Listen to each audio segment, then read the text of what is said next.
হযরত রাসূল আকরাম সাল্লাল্লাহু আলাইহি ওয়াসাল্লাম মক্কায় অত্যাচার সহ্য করতে করতে করতে করতে 13 বছর পর্যন্ত অত্যাচার সহ্য করলেন।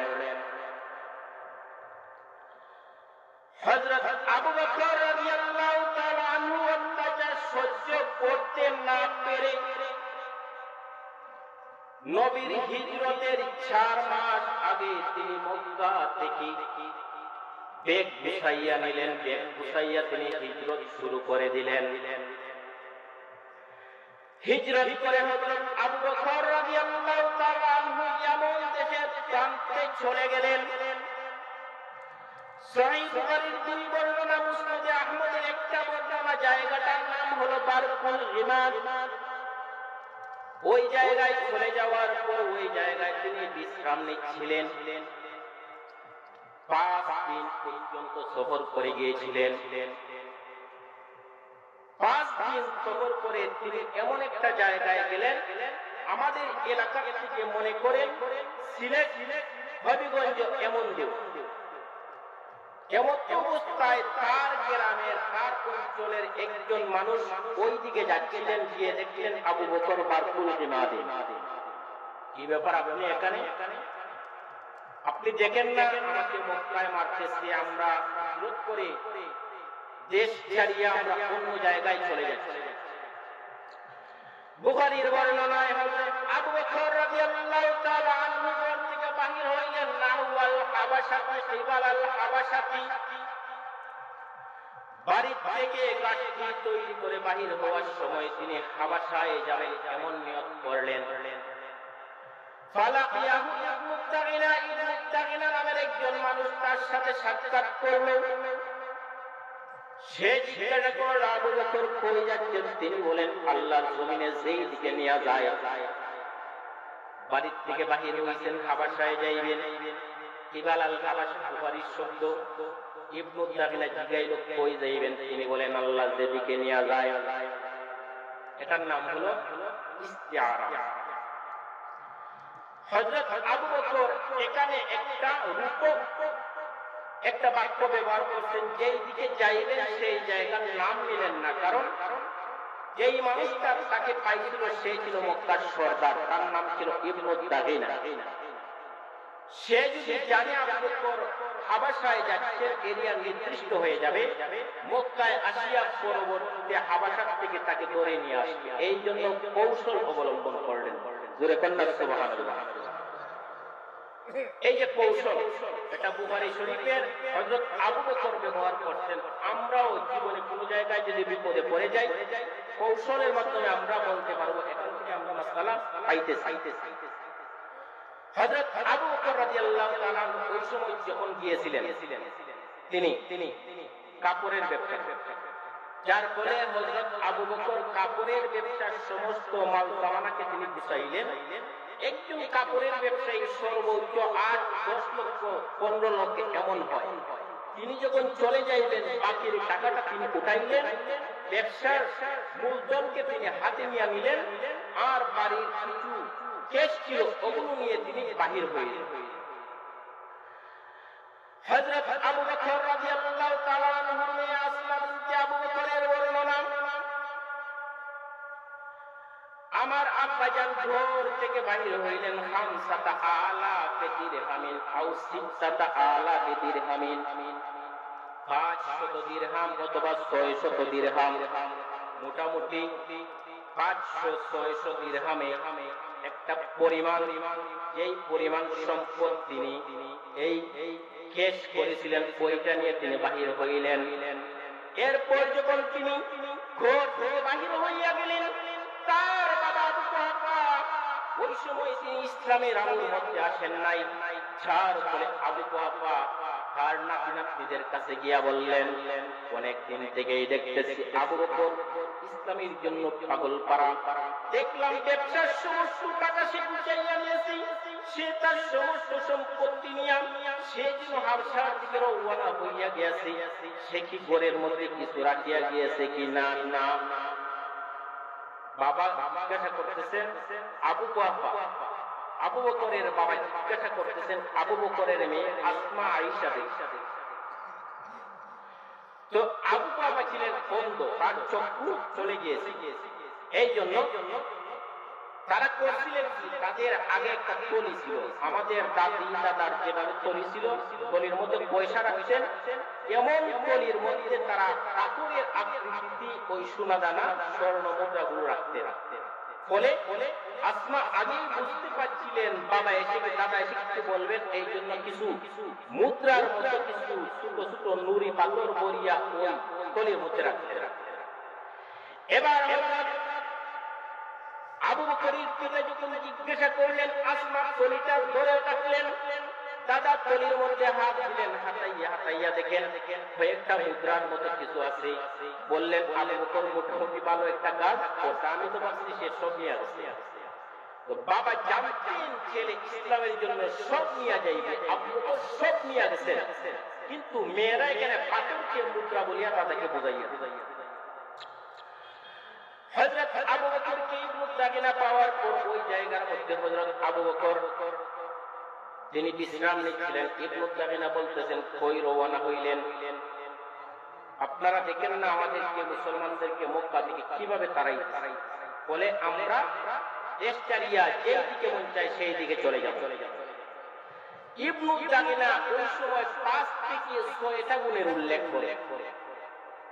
তাকসিরুল মাদুম ওয়া তাকলুল যায়িফ, আপনারা এই 5টা 6টা গুণের অধিকারী একজন আবু বকর মক্কায় এমন দৃষ্টান্ত, এমন ভালো মানুষ আর কিছু একটা নাই। জোরে বলুন সুবহানাল্লাহ। আমরা এমন একটা বৌদ্ধ গ্রামের মধ্যে বসবাস করি, 100, 200, 300 বছর পর্যন্ত আমরা এই অঞ্চলের বসবাস। আমি ছিলাম এই গ্রামের, আমার বাবা এই গ্রামের, আমার দাদা এই গ্রামের, পরিদাদা এই গ্রামের। হঠাৎ করে অন্য কোন অঞ্চল থেকে কেউ যদি জিজ্ঞাসা করি অমুকের ঘরে অমুক এই গ্রামের মানুষ কিনা, না, গ্রামের মুরব্বীরা একত্রিত হইয়া তথ্য তালাশ করে বাহির করবেন ও তো আমাদের সম্পর্কিত মানুষ। কিন্তু আরবটা এমন ছিল না, মক্কায় কিছুদিন বসবাস করত তো মদিনায় চলে যায়, মদিনায় বসবাস করত তো তারা তায়েফে চলে যায়। সারাটা দুনিয়া গ্রাম ভিত্তিক যারা বসবাস করত এরা স্থানীয়। মক্কাটা ছিল যাযাবর, যাদের কোন স্থায়িত্বটা একেবারেই কম ছিল। কসুরিপানা যেভাবে নদীর মধ্যে ভাসিয়া ভাসিয়া কোথায় যায় বলতে পারে না, মক্কার বংশধারাটাও এমন ছিল। পুকুরের মধ্যে আবদ্ধ যে এইভাবে কসুরিপানা আছে এমন নয়, এরা চলতে থাকতে। যার ফলে আমাদের গ্রামের বাপ দাদা এমন নাম বলতে পারি, ওই সময় বাপ দাদা পূর্বপুরুষের নাম বলা খুব কঠিন ছিল। আর এই বিদ্যাটা আমার সবচেয়ে কঠিন বিদ্যা ছিল, বুঝে আসছে? কাবা শরীফের পাশে একজন মানুষ আসিয়া বলল, 100 বছর পূর্বে আমার বাপ দাদা কুরাইশ বংশের সাথে সম্পৃক্ত ছিলেন। আমি খার সন্তান খেয়ে আমি জানি না, আমার পরিচয়টা খুঁজে বাহির করুন। সমস্ত মানুষ তন্ন করে মানুষটার পরিচয় বুঝতে গিয়ে ব্রেন শেষ হয়ে গেল, মেধা শেষ হইয়া গেল। আবু জেহেল ওতবা সাইয়্যারা পর্যন্ত খুঁজতে শুরু করলো। সবার ব্রেন মেধা যেখানে শেষ হইয়া গেল, ওই জায়গায় হযরত আবু বকরের মেধা শুরু। হযরত আবু বকর রাদিয়াল্লাহু তাআলা আনহু এক নাগারে সমস্ত গোষ্ঠীর সম্পূর্ণ তালিকা হযরত আবু বকরের মগজের মধ্যে সেটিং করেছিল। যার ফলে হযরত আবু বকর রাদিয়াল্লাহু তাআলা আনহু সম্পর্কে নবী বলেন, আলাম বিকুরাইশিন বিআনসাবিহা আবু বকরিন, কুরাইশের মধ্যে সবচেয়ে বেশি বংশ তালিকা সম্পর্কে যেই জায়গায় মক্কার মানুষের জ্ঞান শেষ হইয়া যায়, ওই জায়গার মধ্যে সবচেয়ে মেধাবী হইলেন হযরত আবু বকর। জোরে কন্যা সুবহানাল্লাহ। তো মেধার দিয়ে সবচেয়ে মজবুত মানুষ হযরত আবু বকর। আল্লাহ কেন আবু বকরকে খুঁজে বাহির করলেন নবীর জন্য? আলীকে বাহির করলে 23 বছরের তাগড়া একজন জওয়ান, আলীকে আল্লাহ নিলেন না। উসমানকে নিতে পারতেন, ধনী সম্পদে ভরপুর। উসমান যদি তার প্রত্যেক সম্পদ দিয়ে দেয় তাহলে মক্কার বিশাল বড় এক দল সম্পদ। এই জায়গায় আবু বকর কেন তার বাড়ির সমস্ত সম্পদ হাতে করে নিয়ে মাত্র 500 দিরহাম? উসমানের জায়গায় আবু বকরকে কেন আল্লাহ বাছাই করেন? হযরত ওমর রাদিয়াল্লাহু তাআলা আনহু ইসলাম গ্রহণের পর ঘোষণা দিলেন, কারো যদি হিম্মত থাকে আসো, এমন একজন হিম্মতের সাহাবী আবু বকর রাদিয়াল্লাহু তাআলা আনহুকে রাখিয়া কেন হযরত আবু বকরকে আল্লাহ পাক রব্বুল আলামিন বাছাই করলেন? কারণ ওই গুহার মধ্যে যখন কাফিরেরা গিয়ে খুঁজিয়া পাইয়া যাইবে, যখন গুহায় উঠছে উমর রাগান্বিত মানুষ, রাগের মানুষ, তলোয়ার নিয়ে বাহির হইয়া ঝামেলা হইয়া যাইবে, আর ওই জায়গায় আবু বকর থাকলে কৌশল অবলম্বন করবেন। নবীর জন্য হুটহাট গরম গরম মানুষের প্রয়োজন নেই, নবীর জন্য সবচেয়ে বিচক্ষণ, সবচেয়ে মেধাবী, সবচেয়ে দুর্দান্ত একজন মানুষের প্রয়োজন। সুবহানাল্লাহ। ইবনু দাগিনা বলতেছে, আপনি কই যাবেন? তিনি বললেন, আল্লাহ যেদিকে নিয়ে যায়, জমিন যেদিকে নিয়ে যায়, কিন্তু বাড়ি থেকে বাইরে হয়েছেন তিনি হাবাসার উদ্দেশ্যে। সে 5টা গুণের উল্লেখ করলো, এই 5 গুণের মানুষ মক্কায় নাই, আপনাকে মক্কায় ফিরাইয়া নিতে হবে। আবু বকর বললেন, আমাকে নিয়ে আপনারা রাখতে পারবেন? সমস্ত মক্কা আমাদেরকে মারতেছি।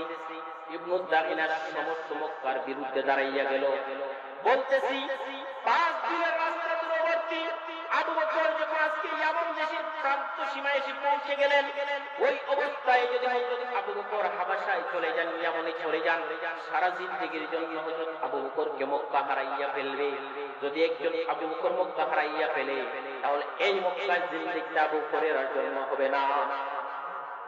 ব্যাগ লইয়া মাথায় লইয়া নিয়া কাঁদতে শুরু করলো। সমস্ত মক্কার বিরুদ্ধে দাঁড়াইয়া গেল এমন একজন মানুষ, তার কি আকল জ্ঞান নেই?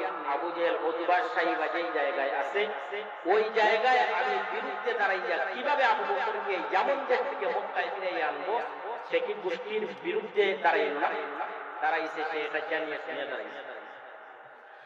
যখন সে হযরত আবু বকর রাদিয়াল্লাহু তাআলা আনহুকে ফিরাইয়া নিয়ে আসলো, হযরত আবু বকর রাদিয়াল্লাহু তাআলা আনহু মক্কায় আসার পর তিনি ওই জায়গায় মক্কার ঘরে নামাজ পড়তে পারেন না। ঘরের মধ্যে তিনি আবানা মাসজিদান বিবিনায়ে দারি, তিনি তার ঘরের পানা পিনা তার ঘরের পাশে, যার ব্যাখ্যা বুখারী শরীফের এই শব্দের ব্যাখ্যা ফাতহুল বারীতে লিখেন, আমামাল বাইত, ঘরের সামনে তিনি প্রতীক আকৃতির একটা ঘর বানাইলেন, ওমন ধরনের একটা ঘর বানাইয়া এখানে কোরআন পড়েন। কেউ বলেন এটা ছিল জাওয়ানিবিল বাইত, ঘরের পাশে তিনি একটা রুম বানাইলেন, ওই জায়গায় তিনি কোরআন পড়তেন। বুখারী শরীফের বাইনা সদরে লিখেন, ওয়া হুয়া আউয়ালু মাসজিদিন বুনিয়া ফিল ইসলাম, ইসলামের মধ্যেই সমস্ত মানুষ জানে মদিনায় মসজিদে কুবা ইসলামের প্রথম মসজিদ। নবী আজকে মদিনায় যান নাই, এর 4 মাস আগে হযরত আবু বকর তার ঘরের প্রতীক আকৃতির একটা রুম, হযরত আবু বকর তার ঘরের সাতটা আকৃতির একটা রুমকে বাবানা মসজিদান, একটা মসজিদ বানাইলেন। বাইনা সদরে লিখেন, ওয়া হুয়া আউয়ালু মাসজিদিন ফিল ইসলাম, এটাই ইসলামের প্রথম মসজিদ। তো যখন তিনি মসজিদ বানাইয়া এখানে পড়তেছেন, আর পড়া শুরু করলেই সকাল সন্ধ্যা পড়তেন, পড়া শুরু করার সাথে সাথে বাচ্চারা, কাফিরের বাচ্চা এবং মহিলাগণ আসিয়া কোরআন শুনে, এই যে শোনার পর তারা বাড়ি চলে যায় আর গিয়ে বলে, আল্লাহর বাণী কুরআন শরীফ হযরত আবু বকর যেইভাবে পড়েন, এমন পড়ায় তো আমাদের অন্তরের মধ্যে শান্তি হয়, সম্ভবত এটা দুনিয়ার সর্বশ্রেষ্ঠ ধর্ম। বাড়ি যখন এই ধরনের কথাবার্তা বলার কারণে হযরত আবু বকর রাদিয়াল্লাহু তাআলা আনহুর বিরুদ্ধে ওই মানুষগুলো কেঁপিয়া গেছে। আবু বকরের ঘরকে তারা ভাঙিয়া ফেলবে, কিন্তু ভাঙতে পারবে না, কারণ হযরত আবু বকরের জামিন হইলেন ইবনু দাগিনা নামের একজন সর্দার। ফলে মক্কার কাফিরগণ ইবনু দাগিনার কাছে গেল। একজন মানুষ আবু বকর রাদিয়াল্লাহু তাআলা আনহু ইয়ামান দেশে চলে গেলেন, আপনি ফিরাইয়া আনতেন, ঘরের মধ্যে মসজিদ বানাইলেন, কোরআন পড়েন। কোরআন শুনিয়া বাচ্চারা মুসলমান হইয়া যাইতেছে, মহিলারা ইসলামের দিকে ধাবিত হয়। আপনি আপনার জামানত, আপনি আপনার জিম্মাটাকে উঠাইয়া নেন, আমরা আবু বকর উপর অত্যাচার করব, আবু বকরকে মারবো, মারিয়া তাকে মক্কা থেকে বিতাড়িত করব। ইবনু দাগিনা চলিয়া গেল। বুখারীর বর্ণনা, ইবনু দাগিনা গিয়া বলতেছে, ওহি আবু বকর, এমন একটা বিপদের মধ্যে পড়িয়া গেলাম, আপনাকে এমন দেশ থেকে ফিরাইয়া আনলাম, মক্কার সম্পদ আর আজকে আপনার উপর অত্যাচার হইতেছে, আমার কাছে জিম্মা হওয়ার কারণে আপনাকে মারতে পারে না। আমি যদি আমার জিম্মা না উঠাই আমাকে মারবি, আর আমি যদি জিম্মা উঠাইয়া নেই আপনাকে মারবে, আপনি কি করবেন সেটা আবার আপনি চিন্তা শুরু করুন। আপনি যদি মক্কার সম্পদ, মক্কার সবচেয়ে জ্ঞানী মানুষদের একজন, আপনি যদি মক্কা ছেড়ে চলে যান তাতেও আমার কিছু করার নেই, আপনি মক্কায় থাকলেও আমার কিছু করার নেই। তো ইবনু তাগিলা যখন এইরকম বলল, হযরত আবু বকর নবী সাল্লাল্লাহু আলাইহি ওয়াসাল্লামের বাড়ি গেলেন। ইয়া রাসূলুল্লাহ,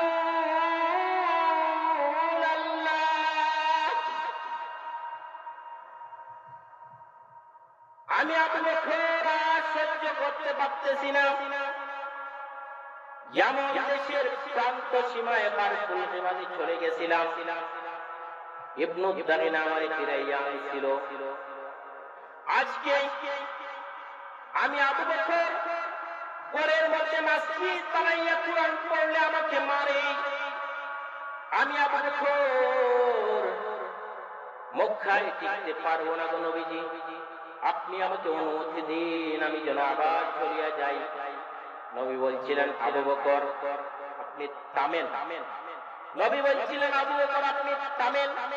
নবী বলছিলেন আবু বকর আপনি থামেন। এই থামেন শব্দ বলার পর হযরত আবু বকর থামছিলেন। আর বাদু আশহুরিন, 4 মাস। কত মাস? নবী বলছিলেন থামেন। থামেন শব্দ বলার পর আবু বকর থামছিলেন 4 মাস। আর বাদু আশহুরিন, সারা দুনিয়ার মানুষ যদি বলে আবু বকর 6 মাস থামছেন, কথাটা মিথ্যা। বুখারী শরীফ, মুসলিম শরীফ, ইবনে মুসনাদে আহমদের বর্ণনায় আবু বকর নবীর সাথে পরামর্শ করার পর নবী বলছিলেন থামেন। আর বাদু আশহুরিন, আপনি আবার আবু বকরকে 4 মাসের উপরে একদিন থামানোর ক্ষমতা রাখেন না। তাহলে এবার যদি আপনি বলেন আবু বকর 6 মাস যাবৎ ঘুমান নাই, ঘুমের মধ্যে বন্দী হইয়া কান পাতাইয়া রইলেন, 6 মাসের বর্ণনা আপনি পাইলেন কই? সারা দুনিয়ার মানুষ যদি বলে 6 মাস, এটা কথাটা মিথ্যা। বুখারীর বর্ণনা আরবাতু আশহুরিন, মুসনাদে আহমদের বর্ণনা আরবাতু আশহুরিন। এর উপর কলম ধরার মতো ক্ষমতা এই দুনিয়ার কারণে 6 মাসের বর্ণনা এটা মিথ্যা বানোয়াট। হযরত আবু বকর রাদিয়াল্লাহু তাআলা আনহু বলছিলেন আমি চলে যেতে চাই। নবী বললেন থামো। থামার পর গনিয়া হলো 4 মাস। এই যে 4 মাস হযরত নবী করিম সাল্লাল্লাহু আলাইহি ওয়াসাল্লাম সকালবেলা আবু বকরের বাড়ি যান, সন্ধ্যাবেলা আবু বকরের বাড়ি যান। বুকরাতান ওয়াশিয়াতান, নবী বুকরাতান দিনের প্রান্তে, দিনের শুরুতে সূর্য ওঠার সময় আবু বকরের বাড়ি যান। আশিয়াতান, ঈশার সময় নবী অন্ধকারের রাত্রিতে আবু বকরের বাড়ি যান। কেন নবী আবু বকরের বাড়ি যাইবেন? নবী আবু বকরের বাড়ি যাওয়ার সময় মুতাকান্নিয়ান নবী চাদর মাথায় দিয়ে যান। মুতাকান্নিয়ান শব্দটা সমস্ত সিয়াসিত্তার কিতাবের মধ্যে মাত্র একবার ব্যবহার হয়েছে। এই একবার ব্যবহার হয়েছে মাত্র এই জায়গায়, যেই জায়গায় নবীর ঘর থেকে বাইর হন ওই জায়গায় নবী চাদর মাথায় দিয়ে আবু বকরের ঘরে গিয়ে ঢুকে চাদর তোলেন। এই মুতাকান্নিয়ান একটা শব্দ, এই শব্দটা সিয়াসিত্তার কিতাব বুখারী, মুসলিম, তিরমিজি, আবু দাউদ, নাসাঈ, ইবনে মাজাহ 6টা কিতাবের হাদিসের সমস্ত বড় বড় এই কিতাবের মধ্যে এক জায়গায় ব্যবহার হয়েছে। আর এটা হলো আবু বকর নবীর বাড়ির মধ্যখানে রাস্তায় নবী চাদর মুড়ি দিয়া লুকাইয়া যাইতেন। হাদিসটা বুখারীতে আসছে আর আবু দাউদে আসছে এই এক জায়গায়। কেন নবী লুকাইয়া যাইতেন? নবী 4 মাস যাবৎ পরামর্শ করতেছেন। বুকরাতান ফজরের সময় যান আর আশিয়াতান ঈশার সময় যান। নবী কেন ফজরের সময় যাইবেন আর ঈশার সময় যাইবেন? নবী চাইলেই তো সেকেন্ডের ভিতরে 7 আসমান 7 জমিনে মেরাজে চলে যেতে পারেন। এই দুনিয়ার মধ্যে সবচেয়ে বড় বিশ্বাসী একজন মানুষ আবু বকর। নবী বলছিলেন আমি মেরাজ করে এসেছি। আবু বকর বলেন আপনি মেরাজ মেরাজ করেছেন আমি বিশ্বাস করে নিলাম। এমন একজন মানুষ আবু বকর। আজকে নবী ফজরের আবু বকরের বাড়ি যান, এশার সময় বাড়ি যান, গিয়ে পরামর্শ করেন হিজরতের রূপরেখ তৈরি করো, আমরা হিজরত করব, হিজরতের রাস্তা নিয়ে গবেষণা করো। আবু বকর বলেন না কেন 1 সেকেন্ডের বুড়া, ওই বুড়া তো এখনো আছে, বুড়াকে ডাক দিলেই তো হইয়া যাইবে। আবু বকর জানেন নবীকে আজকে আল্লাহ পাক রব্বুল আলামিন সশরীরের মাধ্যমে নবীর কসরত আমার মুজাহাদার মাধ্যমেই মদিনায় নেবেন। নবীকে আল্লাহ বুড়াকে উঠাইয়া মদিনায় নেবেন না, জোরে পড়ুন সুবহানাল্লাহ। চাদর মুড়ি দিয়া নবী আবু বকরের বাড়ি ঢুকে। কয় বেলা যাইতেন? সকাল বেলা ফজরের আগে আর এশার সময় 2 বেলা যাইতেন। হযরত আবু বকর যখন যাই 4 মাস যাবত একটা রাস্তারে তারা খুঁজে বাহির করেন। মক্কা থেকে মদিনা হলো 450 কিলোমিটার, নবী গিয়েছেন 500 কিলোমিটার ঘুরাই। মক্কা থেকে মদিনায় হলো আবু বকর সিরিয়া থেকে কাপড় আনতেন, তার মানে আবু বকর মদিনার রাস্তায় ছিলেন কিনা ছিলেন না। হযরত আবু তালিবের সাথে নবীজি মদিনার রাস্তায় সিরিয়ায় গিয়েছিলেন, আপনি রাহিব পাইছি নবীও মদিনা ছিলেন। হযরত নবী করিম সাল্লাল্লাহু আলাইহি ওয়াসাল্লাম এর কয়েকজন সাহাবী মদিনায় 2 বছর 3 বছর ধরে বসবাস করতেছেন। আব্দুল্লাহ ইবনে উম্মে মাকতুম নামের একজন অন্ধ সাহাবী মদিনায় চলে গেলেন। রাস্তাটা সহজ, মেইন রোড, সুনামগঞ্জ থেকে মেইন রোডে ছিলেন। এই জায়গায় মেইন রোড থাকার কারণে নবীর জন্য রাস্তাটা একেবারেই সহজ। হযরত আবু বকর রাদিয়াল্লাহু তাআলা আনহু দামান, হযরত জুবাইর রাদিয়াল্লাহু তাআলা আনহু, জুবাইর ইবনে আওয়াম যিনি আবু বকরের দামান এবং আওয়াম খাদিজার ভাই, খাদিজার ভাই আওয়াম, খাদিজার আপন ভাই আওয়ামের সন্তান জুবাইর যিনি খাদিজার ভাতিজা, আবু বকরের মেয়ে আসমার স্বামী যিনি হলেন আবু বকরের দামান, নবীর এক ফুফুর নাম সাফিয়া, সাফিয়া সন্তান নবীর ফুফুর ঘরের ভাই, তিনিও বর্তমানে সিরিয়ায় আছেন, মদিনার রাস্তা দিয়ে আসেন। বায়াতে আকাবায়ে উলায় 12 জন আসছিলেন।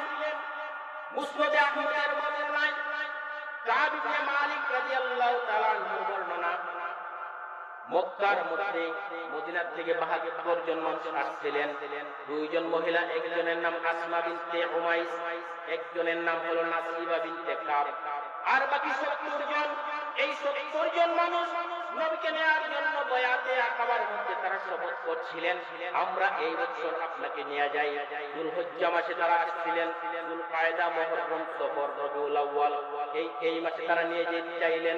আবু জাবের বাহির হইয়া বললেন, আমরা আউস খাজরাজের মানুষ, আমরা বংশগত যোগরাই 200-300 বছর একসাথে যোগরা করতেছি, তলোয়ার আমাদের সাথে আছে, মক্কার ঘরের মধ্যে আমাদের সাথে মোকাবেলা করার মতো কোনো মানুষ নাই, আপনি অনুমতি দিন। রাত্রি বেলায় দিনের বেলায় আমরা মিনার প্রান্তরে যুদ্ধ করার জন্য প্রস্তুত। যুদ্ধ করে আবু জাহেলের পাল্লা তলোয়ারের মাথায় করে নিয়া মিছিল দিয়া দিয়ে আপনাকে মদিনায় নিয়ে যাইব।